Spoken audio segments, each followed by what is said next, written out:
श्री श्री राधा रमणो जयति भजनिताय गौर राधे श्याम। जप हरि कृष्ण हरे राम। चरित सुधा श्री श्रीमद राधा रमण चरण दास देव बाबा जी महाशय। बड़े बाबा का जीवन चरित्र। मूल बंगला संपादक प्रकाशक श्री रामदास बाबा जी। भक्त का पाद प्रहार। शांतिपुर निवासी श्री श्री अद्वैत वंशावतंस महात्मा प्रभुपाद विजय कृष्ण गोस्वामी महाशय थोड़े ही दिन पूर्व लीला संवरण कर चुके थे। उनके शिष्य उन दिनों भी सुदर्शन वल्लभ में नीलमणि ब्रह्म की कोठी पर रह रहे थे।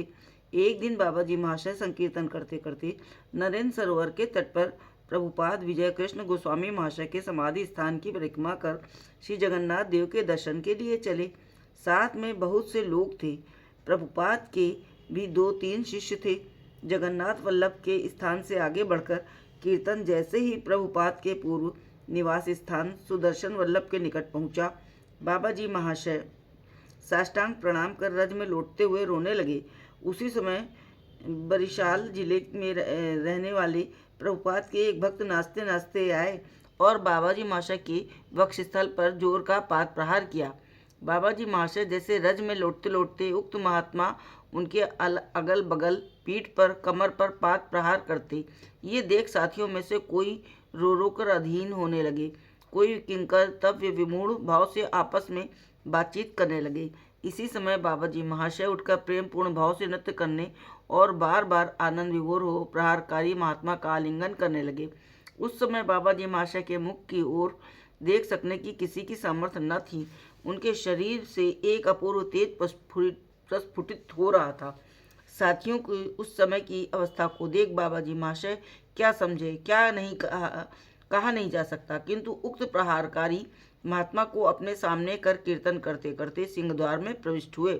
सिंहद्वार में प्रवेश करते ही उक्त महात्मा के मन में किस भाव का उदय हुआ अंतर्यामी ही जानते हैं। वे दोनों हाथों की मुट्ठियों में रज भर भर कर बाबा जी महाशय के नाक मुख आदि पर मारने लगे। बाबा जी महाशय कीर्तन में विभोर थे। लगभग सभी साथी इस जुगुप्सित व्यवहार से मर्माहत हो गए, किंतु क्या करते। पीछे बाबा जी महाशय के मन को चोट लगेगी इस भय से कोई कुछ नहीं कह रहा सका। किंतु जब महात्मा का व्यवहार सीमा के बाहर हो गया तो बटु नित्य स्वरूप ब्रह्मचारी कुछ कुपित भाव से उसका हाथ पकड़ उन्हें मना करने लगे। लेकिन अदोषदर्शी उदार प्रकृति क्षमामूर्ति बाबा ने कटु वचनों से उनकी भर्त्सना कर वहां से हटा दिया और महात्मा को मधुर वचनों द्वारा सांत्वना दे प्रेम आलिंगन पूर्वक बड़ी सावधानी से घर भेज दिया। तत्पश्चात कीर्तन करते करते जांचपीटा मठ लौट आए। अक्रोध परमानंद सरल स्वभाव महापुरुष किसी का कोई अपराध ग्रहण नहीं करते, यह सच है। किंतु भक्त वत्सल भगवान को यह सहन नहीं होता। भगवान भक्त की व्यथा नहीं सह सकते।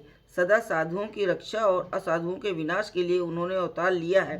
प्रहारकारी महात्मा को रात में भयंकर ज्वर हुआ आया और बाबा जी महाशय के जिस जिस अंग पर उन्होंने प्रहार किया था उसी उसी स्थान पर उनके शरीर में भयंकर वेदना होने लगी। रात को सो भी नहीं सके। मन में बड़ा अनुताप था। किससे कहते, अपने कर्मों का फल भोग है। ये विचार करते हुए अत्यंत कष्ट से रात बिताई। जैसे ही सवेरा हुआ वे अपने एक गुरु भाई को साथ ले झांझपीटा मठ जा पहुँचे। उस दिन बाबा जी महाशय के मन में जाने क्या आया, रात को झांझपीटा मठ में न रहकर बड़े हरीश बाबू के घर जाकर सोए। ब्राह्म मुहूर्त में उठ प्रातः कृत्य समाप्त कर बैठे ही थे कि उपयुक्त महात्मा आकर इनके चरण पकड़ रोने लगे। मुख से बोल नहीं फूट रहा था। गदगद कंठ से इतना ही कह सके, मैं घोर पाखंडी हूँ, नराधम हूँ, मेरा अपराध क्षमा कर दीजिए। मैंने असह्य अंतराल में छटपटाते हुए रात बिताई है। उठने की शक्ति नहीं थी, इसलिए आपके पास नहीं आ सका। मेरे बाहर आप जितना ताप देखते हैं अंतर में उससे अपेक्षा 100 गुनी ज्वाला जल रही है।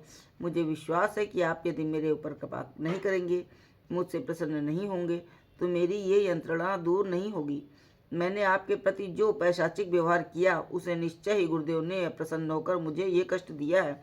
गुरु वैष्णव के चरणों में अपराधी के लिए नरक में भी स्थान नहीं है, तो मेरी क्या गति होगी। ये कह कर वे उच्च स्वर से रोने लगे। बाबा जी महाशय ने तुरंत उन्हें उठाकर आलिंगन किया और सांत्वनापूर्ण वचनों में से प्रबोध देने लगे। यहाँ तक कि उन्होंने महात्मा से शपथ पूर्वक कहा, बाबा मेरे मन में जरा भी मैल नहीं, आप स्थिर होकर नाम करें, हृदय की ज्वाला शांत हो जाएगी।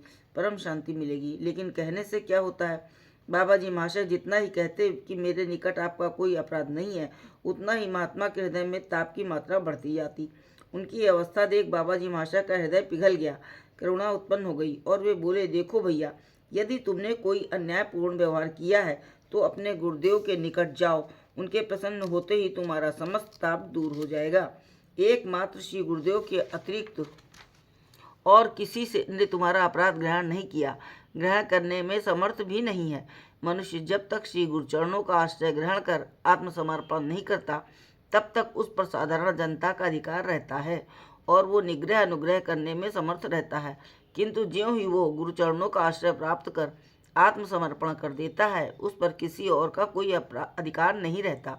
यहाँ तक कि गुरु समर्पित देह पर साक्षात कृष्णचंद्र का भी कोई अधिकार नहीं रहता। इसलिए सनातन गोस्वामी ने कहा है, कृष्ण रुष्ट हईले गुरु राखी बारे पारे, गुरु रुष्ट हईले कृष्ण राखी बारे नारे। श्री गुरु पदाश्रित व्यक्ति किसी के प्रति यदि कोई अन्यायपूर्ण आचरण करे या किसी को कष्ट दे तो उससे गुरुदेव का हृदय व्यतीत होता है। इस प्रकार वो अपराध गुरुदेव के निकट होता है। जो लोग समझते नहीं कि अपराध की शांति के लिए क्या करें, तुम प्रभु की समाधि पर जाकर हृदय खोलकर उनसे सब कह दो, शांति मिलेगी। ये तो परमार्थ राज्य है, इसका तो कहना ही क्या। साधारण प्राकृत राज्य में भी यदि किसी की स्त्री या पुत्र या कोई अधीनस्थ व्यक्ति किसी अन्य के प्रति अपराध कर बैठे और कोई व्यक्ति उसकी शास्ति के लिए उस व्यक्ति को न बतलाकर जिसके वो अधीन है उस पर विचार करने लग जाए, तो वो कानून की दृष्टि से दोषी होगा या नहीं? क्षमता रहते हुए भी मर्यादा लंघन के भय से कोई किसी के अधिकारस्थ व्यक्ति पर हस्तक्षेप नहीं करता। इसलिए तुम गुरुदेव के निकट प्रार्थना करो, वे अपने महत्व गुण में तुम्हारी धूल झाड़ कर तुम्हें गोद में ले लेंगे। ये सुन उक्त प्रहारकारी महात्मा बाबा जी महाशय के चरणों में साष्टांग प्रणाम कर द्रुत गति से प्रभु विजय कृष्ण गोस्वामी पाद की समाधि पर जा अत्यंत व्याकुल भाव से प्रार्थना करने लगे। उस दिन से उनकी ये दशा हो गई कि सवेरे तड़के ही समुद्र स्नान के लिए जाते समय पर जब बाबा जी महाशय के चरण दर्शन कर बड़ी कातरता पूर्वक अपने दोष के लिए क्षमा न मांग लेते, तब तक आगे न जाते। यहाँ तक कि बाबा जी महाशय के दल के किसी भी छोटे बड़े व्यक्ति तक को साथ देख विनीत भाव से अपने अपराध की क्षमा मांग दंड देने के लिए प्रार्थना करते। जय जय श्री राधे, जय बड़े बाबा की।